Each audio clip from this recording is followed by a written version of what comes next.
बंधन और मुक्ति के बीच एक बहुत ही बारीक सी रेखा होती है। इस बारीक रेखा को पार करने में कभी कुछ वर्ष लग जाते हैं और कभी कभी तो जिंदगी बीत जाती है। लोग इस बारीक रेखा को पार नहीं कर पाते। आइए आज सुनते हैं गुरुदेव रविंद्रनाथ टैगोर की कहानी पत्नी का पत्र। श्री चरण कमलेश, आज हमारे विवाह को 15 वर्ष हो गए, लेकिन अभी तक मैंने कभी तुम्हें चिट्ठी नहीं लिखी। तुम्हारे पास ही सदा बनी रही, न जाने कितनी बातें कहती सुनती रही, पर चिट्ठी लिखने लायक दूरी कभी नहीं मिली। आज मैं श्री क्षेत्र में तीर्थ करने आई हूँ। तुम अपने ऑफिस के काम में लगे हुए हो। कलकत्ता के साथ तुम्हारा वही संबंध है जो घोंगे के साथ शंख का होता है। वह तुम्हारे तन मन से चिपक गया है, इसीलिए तुमने ऑफिस में छुट्टी की दरख्वास्त नहीं दी। विधाता की यही इच्छा थी, उन्होंने मेरी छुट्टी की दरख्वास्त मंजूर कर ली। तुम्हारे घर की मझली बहू हूँ, पर आज 15 वर्ष बाद इस समुद्र के किनारे खड़ी होकर मैं जान पाई हूँ कि अपने जगत और जगदीश्वर के साथ मेरा एक संबंध और भी है। इसीलिए आज साहस करके ये चिट्ठी लिख रही हूँ। इससे तुम अपने घर की मझली बहू की ही चिट्ठी मत समझना। तुम लोगों के साथ मेरे संबंध की बात जिन्होंने मेरे भाग्य में लिखी थी, उन्हें छोड़कर जब इस संभावना का और किसी को पता न था, उसी शैशव काल में मैं और मेरा भाई एक साथ ही सन्निपात के ज्वर से पीड़ित हुए थे। भाई तो मारा गया, पर मैं बची रही। मोहल्ले की औरतें कहने लगी, मृणाल लड़की है ना, इसीलिए बच गई। लड़का होती तो क्या बच सकती थी। चोरी की कला में यमराज निपुण हैं, उनकी नजर कीमती चीज पर ही पड़ती है। मेरे भाग्य में मौत नहीं है, यही बात अच्छी तरह से समझाने के लिए मैं ये चिट्ठी लिखने बैठी हूँ। एक दिन जब दूर के रिश्ते में तुम्हारे मामा तुम्हारे मित्र नीरद को साथ लेकर कन्या देखने आए थे, तब मेरी आयु 12 वर्ष की थी। दुर्गम गांव में मेरा घर था, जहाँ दिन में भी सियार बोलते थे। स्टेशन से 7 कोस तक छकड़ा गाड़ी में चलने के बाद बाकी 3 मील का कच्चा रास्ता पालकी में बैठकर पार करने के बाद हमारे गांव में पहुंचा जा सकता था। उस दिन तुम लोगों को कितनी हैरानी हुई, जिस पर हमारे पूर्वी बंगाल का भोजन। मामा उस भोजन की हंसी उड़ाना आज भी नहीं भूलते। तुम्हारी माँ की एक ही जिद थी कि बड़ी बहू के रूप की कमी को मछली बहू के द्वारा पूरी करें, नहीं तो भला इतना कष्ट करके तुम लोग हमारे गाँव क्यों आते। पीलिया, यकृत, उदरशूल और दुल्हन के लिए बंगाल प्रांत में खोज नहीं करनी पड़ती, वे स्वयं ही आकर घेर लेते हैं, छुड़ाए नहीं छूटते। पिता की छाती धक धक करने लगी।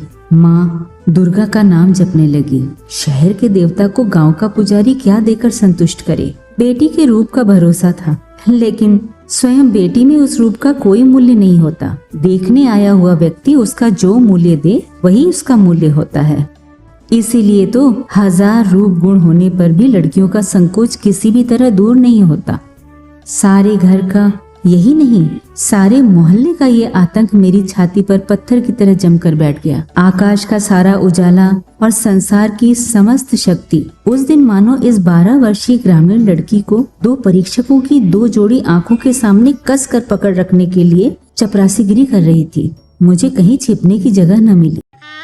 अपने करुण स्वर में संपूर्ण आकाश को कपाती हुई शहनाई बज उठी। मैं तुम लोगों के यहाँ आ पहुंची। मेरे सारे ऐबों का व्यवहार हिसाब लगाकर गृहिणियों को यह स्वीकार करना पड़ा, सब कुछ होते हुए भी मैं सुंदरी जरूर हूँ। ये बात सुनते ही मेरी जिठानी का चेहरा भारी हो गया।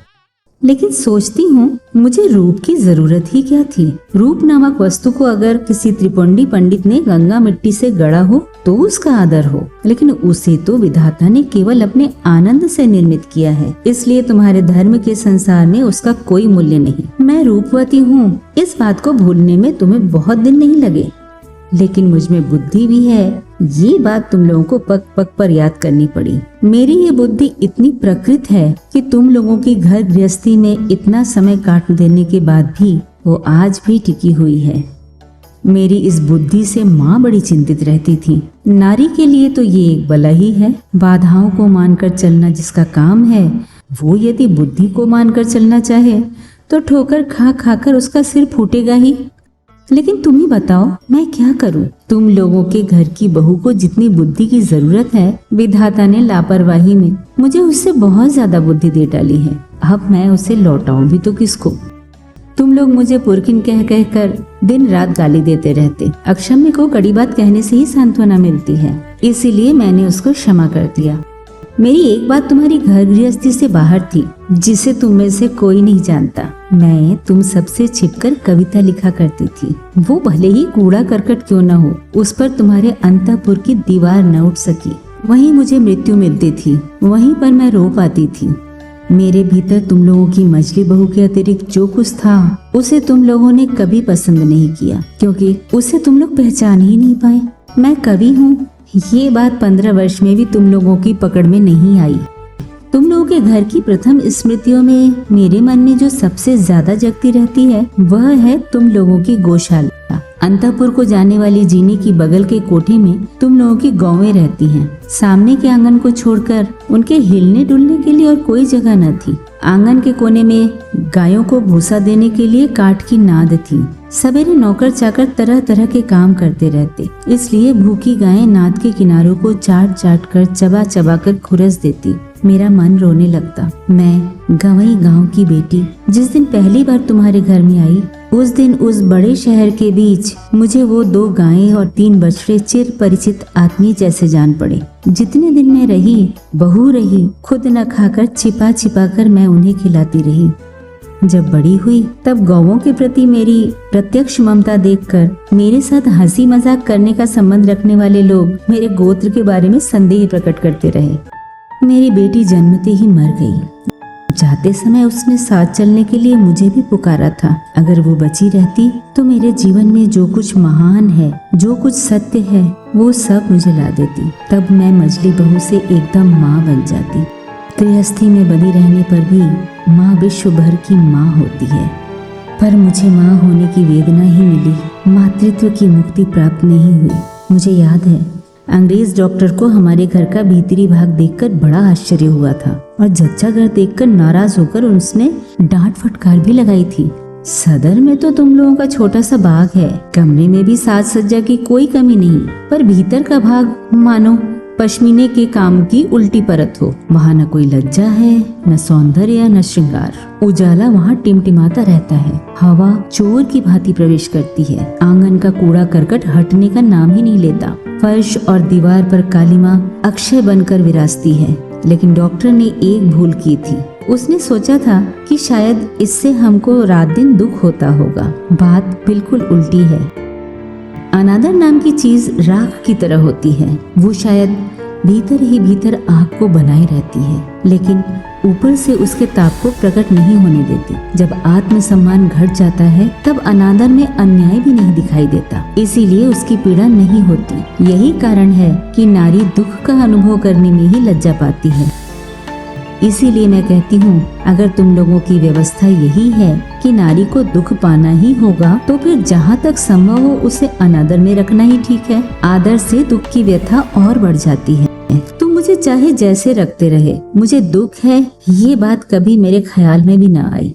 जच्चा घर में जब सिर पर मौत मंडराने लगी थी, तब भी मुझे कोई डर नहीं लगा। हमारा जीवन ही क्या है कि मौत से डरना पड़े। जिनके प्राणों को आदर और यत्न से कसकर बांध लिया गया हो, मरने में उन्हीं को कष्ट होता है। उस दिन अगर यमराज मुझे घसीटने लगते ना, तो मैं उसी तरह उखड़ आती जिस तरह पोली जमीन से घास बड़ी आसानी से जड़ समेत खिंच जाती है। बंगाल की बेटी तो बात बात में मरना चाहती है, लेकिन इस तरह मरने में कौन सी बहादुरी है। हम लोगों के लिए मरना इतना आसान है कि मरते लज्जा आती है। मेरी बेटी संध्या तारा की तरह क्षण भर के लिए उदित होकर अस्त हो गई। मैं फिर से अपने दैनिक कार्यों में और गाय बछड़ों में लग गई। इसी तरह मेरा जीवन आखिर तक जैसे तैसे कट जाता। आज तुम्हें चिट्ठी लिखने की जरूरत ही नहीं पड़ती, लेकिन कभी कभी हवा एक मामूली सा बीज उड़ा कर ले जाती है और पक्के दालान में पीपल का अंकुर फूट उठता है, और होते होते उसी से लकड़ी पत्थर की छाती विदीर्ण होने लग जाती है। मेरी गृहस्थी की पक्की व्यवस्था में भी जीवन का एक छोटा सा कण न जाने कहां से उड़कर आ पड़ा। तभी से दरार शुरू हो गई। जब विधवा माँ की मृत्यु के बाद मेरी बड़ी जेठानी की बहन बिंदु ने अपने चचेरे भाइयों के अत्याचार की मारी एक दिन हमारे घर में अपनी दीदी के पास आश्रय लिया था, तब तुम लोगों ने सोचा था ये कहाँ की बला आ गई। आग लगे मेरे स्वभाव को, करती भी क्या। देखा, तुम लोग सब मनी मन खींच उठे हो, इसीलिए उस निराश्रिता लड़की को घेर कर मेरा संपूर्ण मन एकाएक जैसे कमर बांधकर खड़ा हो गया हो। पराये घर में पराये लोगों की अनिच्छा होते हुए भी आश्रय लेना कितना बड़ा अपमान है। ये अपमान भी जिसे विवश होकर स्वीकारना पड़ता हो, उसे क्या धक्का देकर एक कोने में डाल दिया जाता है। बाद में मैंने अपनी बड़ी जेठानी की दशा देखी। उन्होंने अपनी गहरी संवेदना के कारण ही बहन को अपने पास बुलाया था, लेकिन जब उन्होंने देखा कि इसमें पति की इच्छा नहीं है, तो उन्होंने ऐसा भाव दिखाना शुरू कर दिया मानो उन पर कोई बड़ी बला आ पड़ी हो, मानो अगर वो किसी तरह दूर हो सके तो जान बचे। उन्हें इतना साहस न हुआ कि वे अपनी अनाथ बहन के प्रति खुले मन से अपने स्नेह प्रकट कर सके। वे पतिव्रता थी। उनका ये संकट देखकर मेरा मन और भी दुखी हो उठा। मैंने देखा बड़ी जिठानी ने खास तौर से सबको दिखा दिखा कर बिंदु के खाने पहनने की ऐसी रद्दी व्यवस्था की और उसे घर में इस तरह नौकरानियों के से काम सौंप दिए कि मुझे दुखी नहीं, लज्जा भी हुई। मैं सबके सामने इस बात को प्रमाणित करने में लगी रहती कि हमारी गृहस्थी को बिंदु बहुत सस्ते दामों में मिल गई है। ढेरों काम करती है, फिर भी खर्च की दृष्टि से बेहद सस्ती है।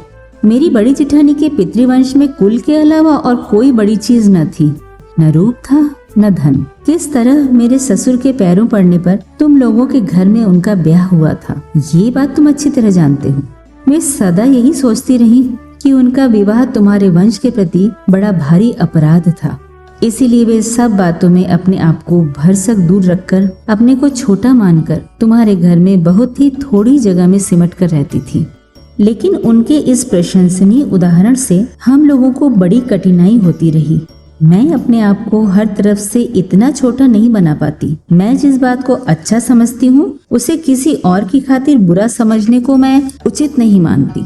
इस बात के तुम्हें भी बहुत से प्रमाण मिल चुके हैं। बिंदु को मैं अपने कमरे में घसीट लाई।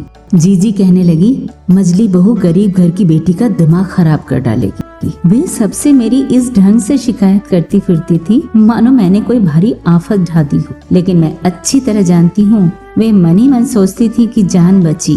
अब अपराध का बोझ मेरे सिर पड़ने लगा। वे अपनी बहन के प्रति खुद जो स्नेह नहीं दिखा पाती थी, वही मेरे द्वारा प्रकट करके उनका मन हल्का हो जाता। मेरी बड़ी जेठानी बिंदु की उम्र में से 2-1 अंक कम कर देने की चेष्टा किया करती थी, लेकिन अगर अकेले में उनसे ये बात कहा जाता कि उसकी अवस्था 14 से कम नहीं थी तो ज्यादती न होती।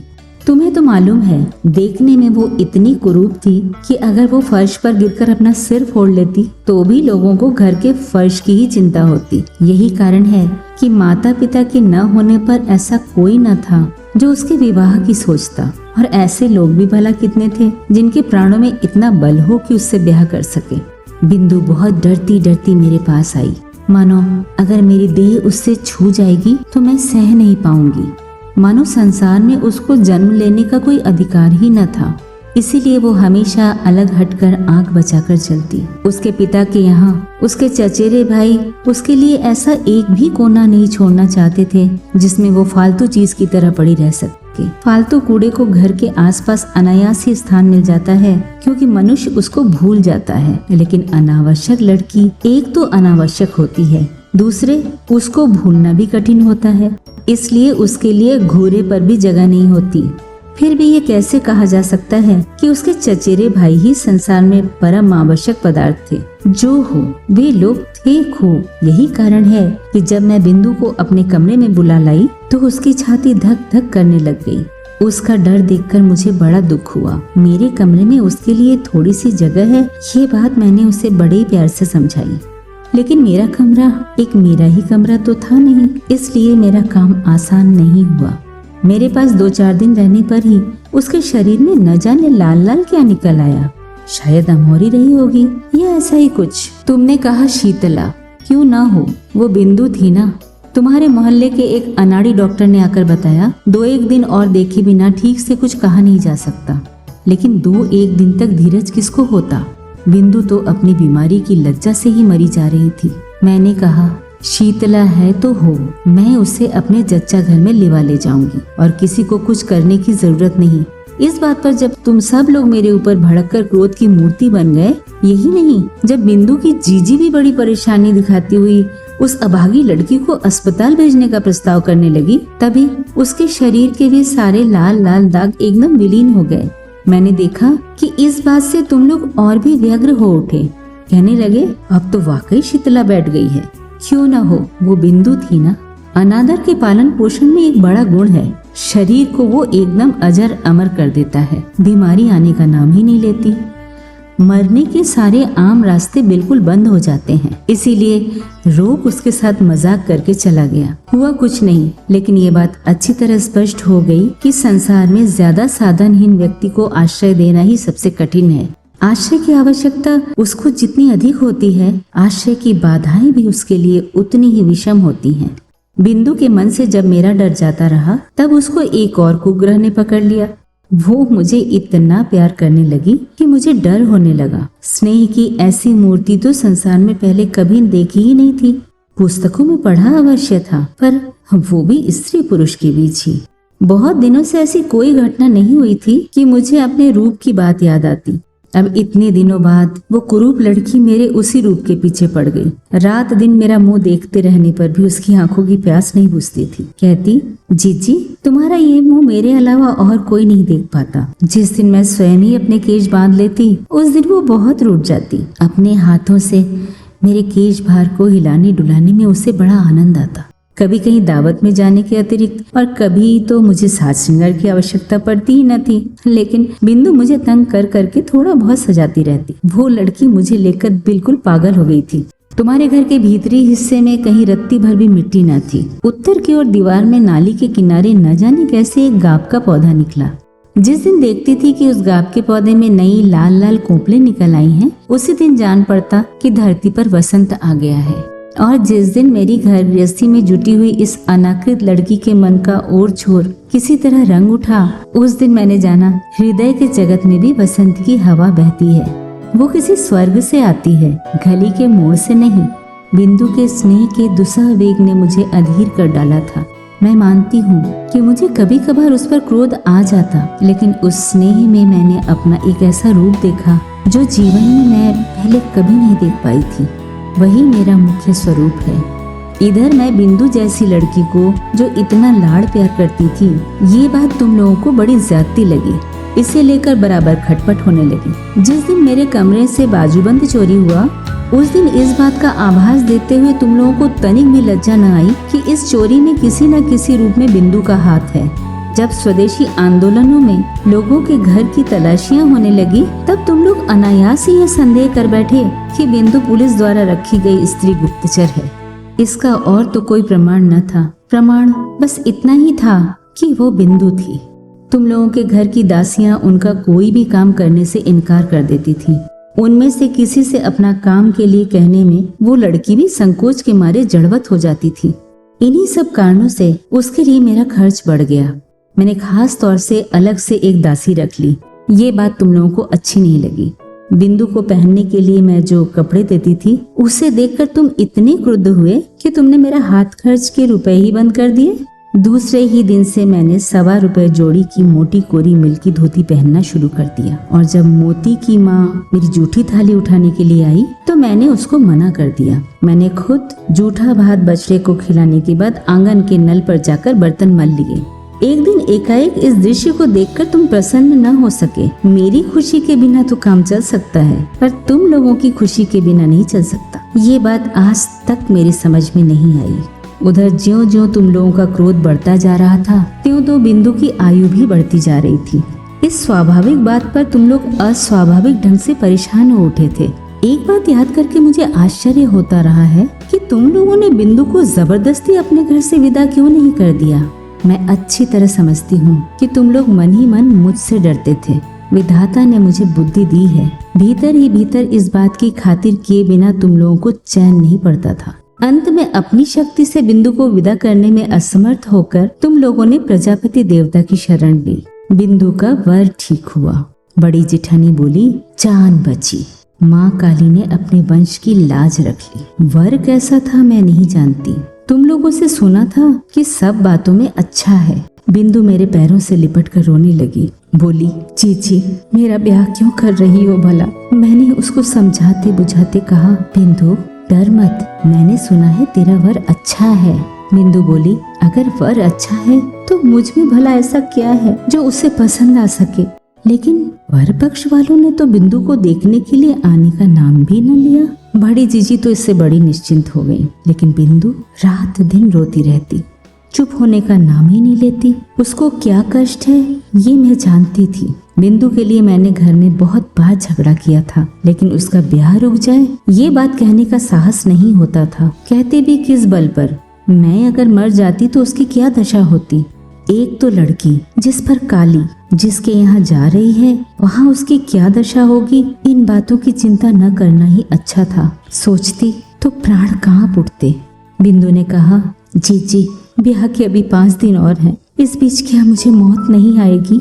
मैंने उसको खूब धमकाया, लेकिन अंतर्यामी जानते हैं कि अगर किसी स्वाभाविक ढंग से बिंदु की मृत्यु हो जाती तो मुझे चैन मिलता।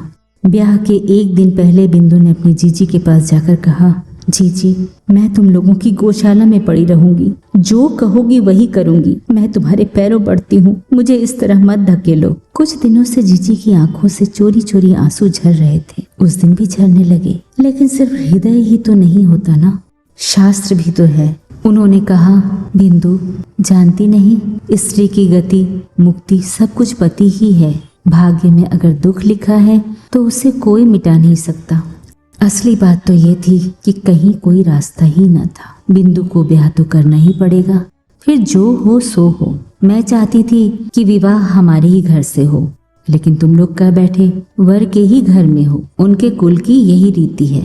मैं समझ गई, बिंदु के ब्याह में अगर तुम लोगों को खर्च करना पड़ा तो तुम्हारे गृह देवता उसे किसी भी भांति नहीं सह सकेंगे, इसीलिए चुप रह जाना पड़ा। लेकिन एक बात तुम में से कोई नहीं जानता। जीजी को बताना चाहती थी पर फिर बताई नहीं तो वो डर के मारे मर जाती। मैंने अपने थोड़े बहुत गहने लेकर चुपचाप बिंदु का श्रृंगार कर दिया था। सोचा था जीजी की नजर में तो जरूर ही पड़ जाएगा, लेकिन उन्होंने जैसे देखकर भी नहीं देखा।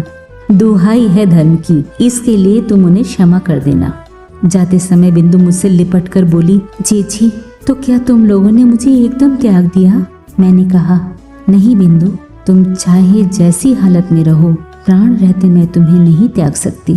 3 दिन बीते, तुम्हारे ताल्लुके के आसामियों ने तुम्हें खाने के लिए जो भेड़ा दिया था उसे मैंने तुम्हारी जठराग्नि से बचाकर नीचे वाली कोयले की कोठरी के एक कोने में बांध दिया था। सवेरे उठते ही मैं खुद जाकर उसको दाना खिलाती। 1-2 दिन तुम्हारे नौकरों पर भरोसा करके देखा, उसे खिलाने की बजाय उनका झुकाव उसी को खा जाने की ओर अधिक था।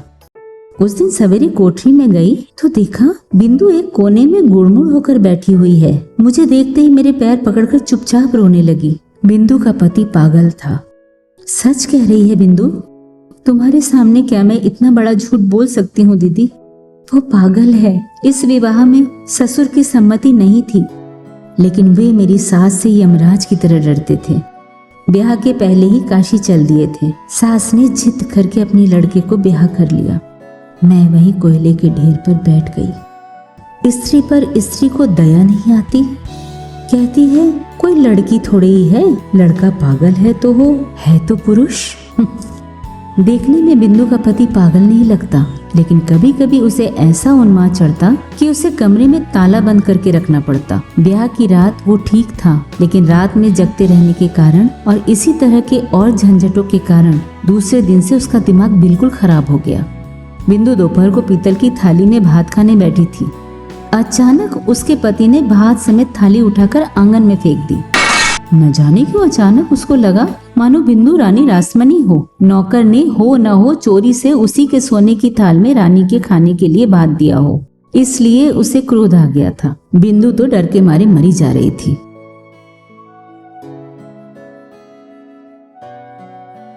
तीसरी रात को जब उसकी सास ने उससे अपने पति के कमरे में सोने के लिए कहा तो बिंदु के प्राण सूख गए। उसकी सास को जब क्रोध आता था तो होश में नहीं रहती थी। वो भी पागल ही थी, लेकिन पूरी तरह से नहीं, इसलिए वो ज्यादा खतरनाक थी। बिंदु को कमरे में जाना ही पड़ा। उस रात उसके पति का मिजाज ठंडा था, लेकिन डर के मारे बिंदु का शरीर पत्थर हो गया था। पति जब सो गए तब काफी रात बीतने पर वो किसी तरह चतुराई से भागकर चली आई। इसका विस्तृत विवरण लिखने की आवश्यकता नहीं है। घृणा और क्रोध से मेरा शरीर जलने लगा। मैंने कहा, इस तरह धोखे के ब्याह को ब्याह नहीं कहा जा सकता। बिंदु, तू जैसे रहती थी वैसे ही मेरे पास रह, देखो तुझे कौन ले जाता है। तुम लोगों ने कहा बिंदु झूठ बोलती है। मैंने कहा, वो कभी झूठ नहीं बोलती। तुम लोगों ने कहा, तुम्हें कैसे मालूम? मैंने कहा, मैं अच्छी तरह जानती हूँ। तुम लोगों ने डर दिखाया, अगर बिंदु के ससुराल वालों ने पुलिस केस कर दिया तो आफत में पड़ जाएंगे। मैंने कहा, क्या अदालत ये बात न सुनेगी कि उसका ब्याह धोखे से पागल वर्ग के साथ कर दिया गया है? तुमने कहा, तो क्या इसके लिए अदालत जाएंगे? हमें ऐसी क्या गर्ज है? मैंने कहा, जो कुछ मुझसे बन पड़ेगा अपने गहने बेचकर करूंगी। तुम लोगों ने कहा, क्या वकील के घर तक दौड़ोगी? इस बात का क्या जवाब होता? सिर ठोकने के अलावा और कर भी क्या सकती थी मैं। उधर बिंदु की ससुराल से उसके जेठ ने आकर बाहर बड़ा हंगामा खड़ा कर दिया। कहने लगे, थाने में रिपोर्ट कर दूंगा। मैं नहीं जानती मुझ में क्या शक्ति थी, लेकिन जिस गाय ने अपने प्राणों के डर से कसाई के हाथों से छूटकर मेरा आश्रय लिया हो, उसे पुलिस के डर से फिर उस कसाई को लौटाना पड़े, ये बात मैं किसी भी प्रकार नहीं मान सकती थी।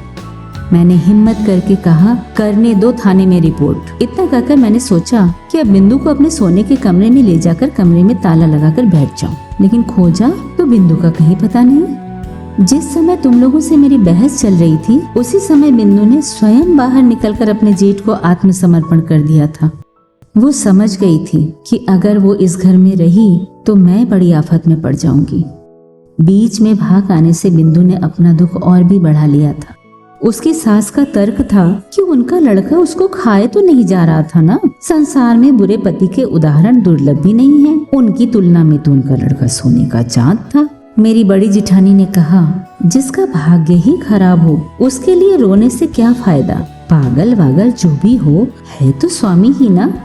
तुम लोगों के मन में लगातार उस सती साध्वी का दृष्टांत याद आ रहा था, जो अपने कोढ़ी पति को अपने कंधों पर बिठाकर वेश्या के यहाँ ले गई थी।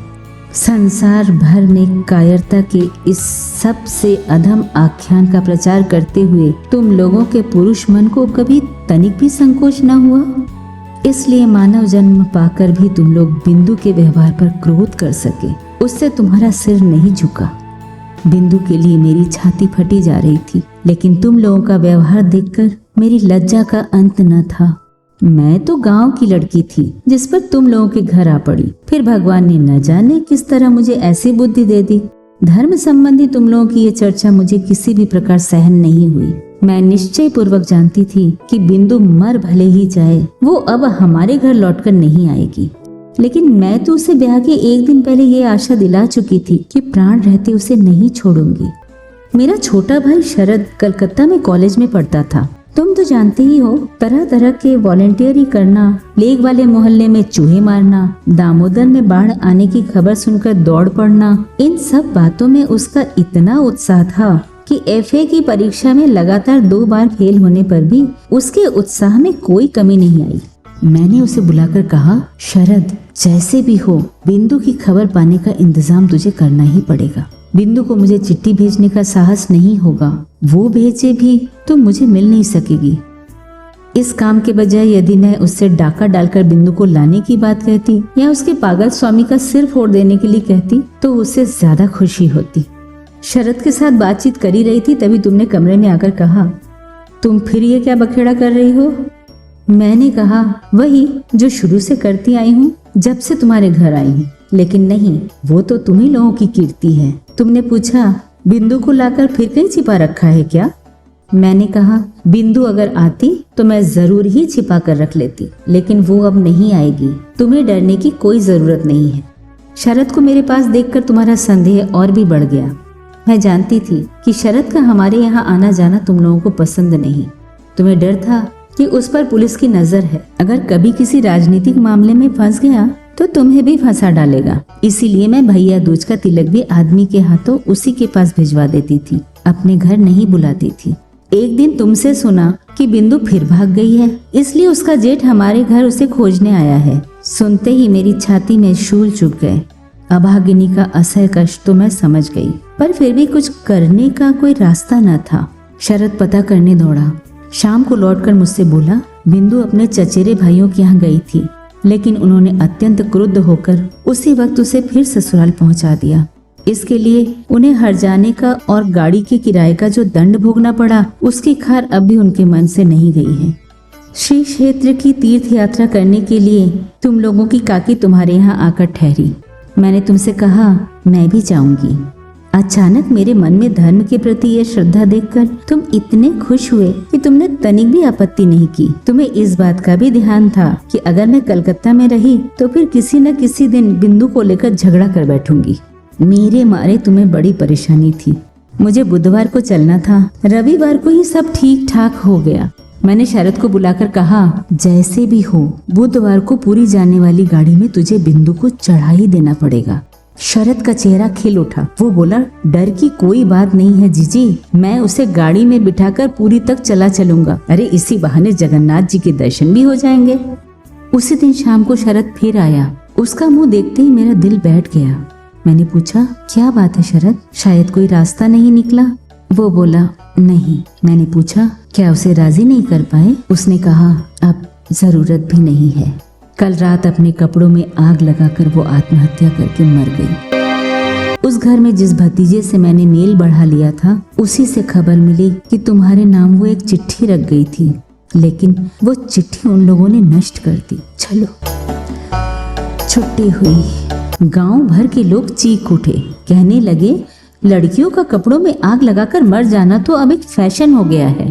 तुम लोगों ने कहा, अच्छा नाटक है, हुआ करे, लेकिन नाटक का तमाशा सिर्फ बंगाली लड़कियों की साड़ी पर ही क्यों होता है? बंगाली वीर पुरुषों की धोती की चुन्नटों पर क्यों नहीं होता?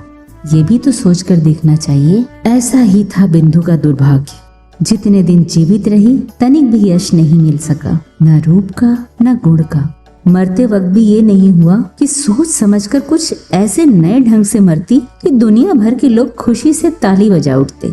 मरकर भी उसने लोगों को नाराज ही किया। जीजी कमरे में जाकर चुपचाप रोने लगी, लेकिन उस रोने में जैसे एक सांत्वना थी। कुछ भी सही, जान तो बची, मर गई यही क्या कम है? अगर बची रहती तो न जाने क्या हो जाता। मैं तीर्थ में आ पहुंची हूँ। बिंदु के आने की तो जरूरत ही न रही, लेकिन मुझे जरूरत थी। लोग जिसे दुख मानते हैं वो तुम्हारी गृहस्थी में मुझे कभी नहीं मिला। तुम्हारे यहाँ खाने पहनने की कोई कमी नहीं। तुम्हारे बड़े भाई का चरित्र चाहे जैसा हो, तुम्हारे चरित्र में ऐसा कोई दोष नहीं जिसके लिए विधाता को बुरा कह सकूं।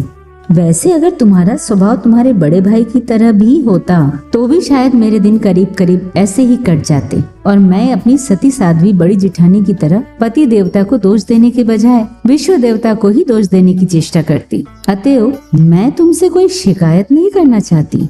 मेरी चिट्ठी का कारण ये नहीं है, लेकिन मैं अब माखन वड़ाल की गली के तुम्हारे उस 27 नंबर वाले घर में लौटकर नहीं आऊंगी।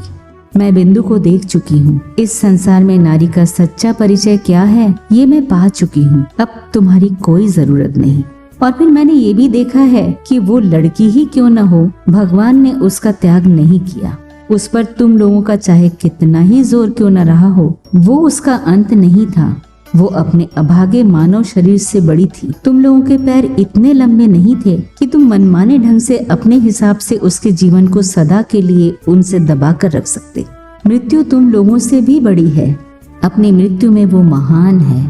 वहाँ बिंदु केवल बंगाली परिवार की लड़की नहीं है, केवल चचेरे भाइयों की बहन नहीं है, केवल किसी अपरिचित पागल पति की प्रवंचिता पत्नी नहीं है। वहाँ वो अनंत है।